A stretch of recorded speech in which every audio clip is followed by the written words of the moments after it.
Guys आज हम यहाँ पर एमएस वर्ड के फीचर हेडर और फुटर के बारे में पढ़ने वाले हैं।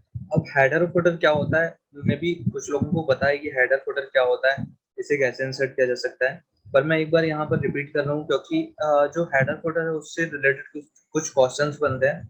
आप जब इस टॉपिक को अच्छे से समझ लेंगे कि हेडर फुटर होता क्या है, ये वर्क कैसे करता है और इसमें और कौन कौन से ऑप्शंस होते हैं, क्या इससे क्वेश्चंस बन सकते हैं, इसको आप ध्यान से देखिएगा वीडियो को कम्प्लीटली। अगर समझ में नहीं आता है बार बार रिपीट करिएगा, देन आपको समझ में आ जाएगा, है ना।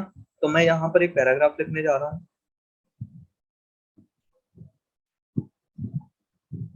मैंने इस पैराग्राफ को ना मैं बार बार रिपीट कर ले रहा हूँ ताकि ये 3-4 पेजों को कवर कर ले, राइट।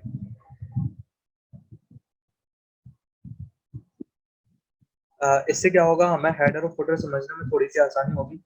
मैं यहाँ पर हेडर फुटर इंसर्ट करने जा रहा हूँ ना। तो एमएस वर्ड में हेडर या फुटर इंसर्ट करने का तरीका एक ही है। मतलब हेडर हो या फुटर, हेडर में क्या होता है, ये पेज के ऊपर जो कस्टमाइज्ड टेक्स्ट होता है जिसे हम चेंज कर सकते हैं, हर पेज में ये अपने आप आता जाता है, वो हेडर कहलाता है। और वहीं फुटर जो पेज के नीचे साइड होता है वो अपने आप आता जाता है, राइट। सो यहाँ पर हेडर हो या फुटर, अंतर सिर्फ इतना होता है, हेडर पेज के ऊपर साइड होता है और फुटर पेज के नीचे साइड होता है। इसमें वर्क करने की सेम मेथड होती है। तो हम यहाँ पर हेडर पढ़ रहे हैं तो उसके जैसे ही आपको फुटर को करना है ना, कि मतलब फुटर कैसे वर्क करता है। हो सकता है मतलब टाइम रहेगा तो मैं बता भी दूंगा एक बार। तो हेडर इंसर्ट करने के लिए सबसे पहले हमें इंसर्ट मेन्यू में क्लिक करना है। इंसर्ट मेन्यू में यहाँ क्लिक करने के बाद हमें हेडर और फुटर सेक्शन में आएंगे। हेडर और फुटर पर जैसे ही क्लिक करेंगे तो हेडर पे क्लिक करने पर यहाँ कुछ फॉर्मेट दिए हुए हैं हेडर के लिए। तो हमें जिस भी फॉर्मेट में चाहिए हम उस फॉर्मेट पर क्लिक कर सकते हैं। तो मैं यहाँ पर ये अल्फाबेट करके एक फॉर्मेट आ रहा है, इसको जैसे ही क्लिक करता हूँ यहाँ पर जो हमारा डॉक्यूमेंट है उसमें इस तरह से एक हेडर इंसर्ट हो जाएगा। ठीक है, ये डॉक्यूमेंट के अंदर नहीं होता, ये डॉक्यूमेंट में उस पेज के ऊपर साइड होता है जिसे हम अपने हिसाब से कस्टमाइज कर सकता है। ठीक है, तो यहाँ जैसे ये टेक्स्ट लिख के आ गया है, मैं इसकी जगह पर अपनी इंस्टीट्यूट का नाम लिख देता हूँ। ठीक है, मैंने ये लिख दिया है। ठीक है, अब जैसे हम इससे बाहर आएंगे, मतलब हेडर से बाहर आएंगे, अब आप देख सकते हो इसमें क्या हो रहा है। ठीक है, जैसे ये पहला पेज है, अगर हम दूसरे पेज पे जाते हैं आप देख सकते हो बिल्कुल सेम हेडर आ रहा है। थर्ड पेज पे जाएंगे तो भी सेम हेडर है, फोर्थ पेज पर जाएंगे तो भी सेम हेडर है। ठीक है, ऐसे ही ये तो हो गया हेडर को इंसर्ट करने का तरीका। ठीक है, अब हमें हेडर को एडिट करना है। एडिट करने के भी सेम मेथड है। आप यहाँ इंसर्ट में जाओगे, यहाँ हेडर ऑप्शन में आकर यहाँ नीचे एडिट हेडर, इस ऑप्शन पर जैसे ही क्लिक करोगे हेडर एक्टिव हो जाएगा। अब आप इसमें जो भी चेंजेस करना चाहते हो यहाँ से कर सकते हो। ठीक है, अब एक तो तरीका ये हो गया हेडर को इंसर्ट करने का। ठीक है, अब अगर हमें हेडर को दूसरे तरीके से इंसर्ट करना है, मतलब हम अपने जो आसान तरीका होता है, तो उसका यही है कि हम हेडर पर जाकर डबल क्लिक करें तो हेडर एक्टिव हो जाएगा और इस तरह से हम काम कर सकते हैं हेडर का। ठीक है, अब हेडर में दो ऑप्शन और आते हैं। इसमें एक तो ऑप्शन आता है डिफरेंट फर्स्ट पेज।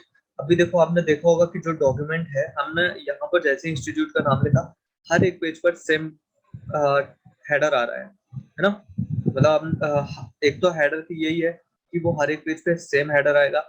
अगला ऑप्शन आता है कि डिफरेंट फर्स्ट पेज। ये देखिए, जैसे हम हेडर के को एक्टिव करेंगे यहाँ ऑप्शन आ रहा है एक डिजाइन टैब, डिजाइन में नीचे उसके जस्ट नीचे ऑप्शन आ रहा है डिफरेंट फर्स्ट पेज। जैसे हम इसको टिक करेंगे पहले पेज का हेडर गायब हो गया। ठीक है, यहाँ तो पहले पेज का अलग हो गया, दूसरे पेज पर देखिए जो पहले था वही हेडर आ रहा है, तीसरे पेज पर भी वही रहेगा। यानी कि डिफरेंट फर्स्ट पेज का मतलब होता है हम यहाँ जो भी लिखना चाहें, मतलब पहले पेज पर हम जैसे जो भी लिखेंगे वो डिफरेंट रहेगा, बाकी के पेजेस पे सेम रहेगा। ठीक है, हमें वो हेडर अलग अलग देना पड़ेगा, पहले पेज पर हम अलग हेडर देंगे और बाकी के पेजेस पे हम अलग हेडर देंगे। ठीक है, अब जैसे मैं यहाँ अपना नाम और इसके साथ ही कॉन्टेक्ट नंबर भी लिख टाइप कर रहा हूँ। ठीक है, ये तो हो गया हेडर फर्स्ट पेज डिफरेंट करने का। जैसे ही मैं इसको क्लोज करूंगा देखो फर्स्ट पेज पे ये हेडर आ गया। इसके अलावा अगर सेकंड में देखो आप, ये सोहाने ट्रेनिंग इंस्टीट्यूट हटाइए लिखा हुआ है, थर्ड पेज पर भी यही लिखा हुआ है, फोर्थ पेज पर भी यही लिखा हुआ है। ठीक है, तो इस तरह से ये हो गया कि अगर आप हेडर को डिफरेंट रखना चाहते हो फर्स्ट पेज पर तो इस तरह से आप रख सकते हो। बस उसके लिए आपको पहला ये जो ऑप्शन आ रहा है ऑप्शंस में, मतलब डिजाइन टैब में डिफरेंट फर्स्ट पेज, इसको टिक करना होगा। देन आप ऐसा कर सकते हो कि फर्स्ट पेज का अलग हेडर रहेगा और बाकी के पेजेस का अलग रहेगा। ठीक है, अगर हमें ये नहीं चाहिए, हमें चाहिए है कि जो ऑड और इवन पेजेस है उसमें ऑड पेजेस पे एक जैसा हेडर रहा है और इवन पेजेस पे एक जैसा रहा है। चलिए अब क्या करते हैं, हम डिफरेंट फर्स्ट पेज इसको अलग कर देते हैं। अब हम टेक करते हैं different odd and even pages. ठीक है, तो ये देखिए पहला पेज है, पहले पेज पे हम एक जैसा रहने देते हैं। अब हमें पहला और दूसरा, अब दूसरे पेज पर देखो हेडर हट गया है। अब हमें इसमें हेडर डालना है, तो यहाँ मैं अपनी वही कॉन्टेक्ट डिटेल फिल कर देता हूँ, नाम और यहाँ देन नंबर। ठीक है, जैसे हम इसको क्लोज करते हैं, हेडर फुटर को क्लोज करते हैं, अब देखिएगा अंदर क्या आ रहा है। ये पहला पेज है, इसके बाद दूसरा पेज यानी कि इवन पेज ये आ गया, इसमें अलग हेडर दिख रहा होगा।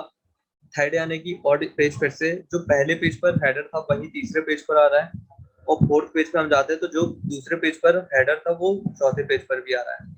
मतलब कि जो ऑड और इवन नंबर के पेजेस हैं तो उसमें डिफरेंट आ रहा है, मतलब ऑड पेजेस पर एक जैसा हेडर आ रहा है और वहीं इवन पेजेस पे डिफरेंट टाइप का हेडर आ रहा है। मतलब ऑड पेजेस पे एक जैसा हेडर, इवन पेजेस पे एक जैसा हेडर। ठीक है, so, इस तरह से हेडर और फुटर में कुछ ये तीन ऑप्शन होते हैं। एक तो आप हर पेज पर एक जैसा हेडर रख सकते हो, दूसरा होता है डिफरेंट फर्स्ट पेज, मतलब आप पहले पेज पर अलग हेडर और बाकी के पेजेस पे एक जैसा हेडर रख सकते हो। और तीसरा होता है different odd and even pages, मतलब आप ऑड पेजेस पे एक जैसा हेडर और इवन पेजेस पर एक जैसा हेडर ये रख सकते हैं। ठीक है, तो इस तरह से ये तो तरीका हो गया हेडर को इंसर्ट करने का। और हेडर जो हेडर है इसमें डिफरेंट टाइप के ये तीन ऑप्शन हो गए। इसके साथ ही फुटर भी बिल्कुल सेम होता है, बस अंतर यही है कि ये हेडर था ये ऊपर साइड है और फुटर रहेगा पेज के नीचे साइड। ठीक है, सो ये हेडर कंप्लीट हुआ। इसके अलावा अगर हेडर को हमें अलग करना है तो वही इंसर्ट में जाके हेडर ऑप्शन में जाएंगे और यहाँ नीचे एक ऑप्शन आ रहा है रिमूव हेडर। जैसे ही इस ऑप्शन पर क्लिक करेंगे हेडर यहाँ से हट जाएगा, मतलब कि पूरे डॉक्यूमेंट में जहां जहां भी हेडर था वो सारे पेजेस से हट गया है। ठीक है, सो ये गाइस तरीका हो गया कि हेडर और फुटर को किस तरह से वर्ग करते हैं।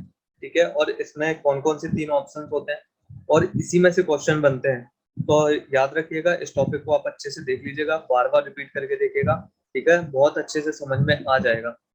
देन मिलते हैं अगली वीडियो में। और इसके अलावा आपको जो भी टॉपिक पर वीडियो चाहिए हो आप कमेंट सेक्शन में या हमारे सोशल मीडिया पर जाके आप मैसेज कर सकते हैं, सो मैं उस टॉपिक पर वीडियो बना सकूं।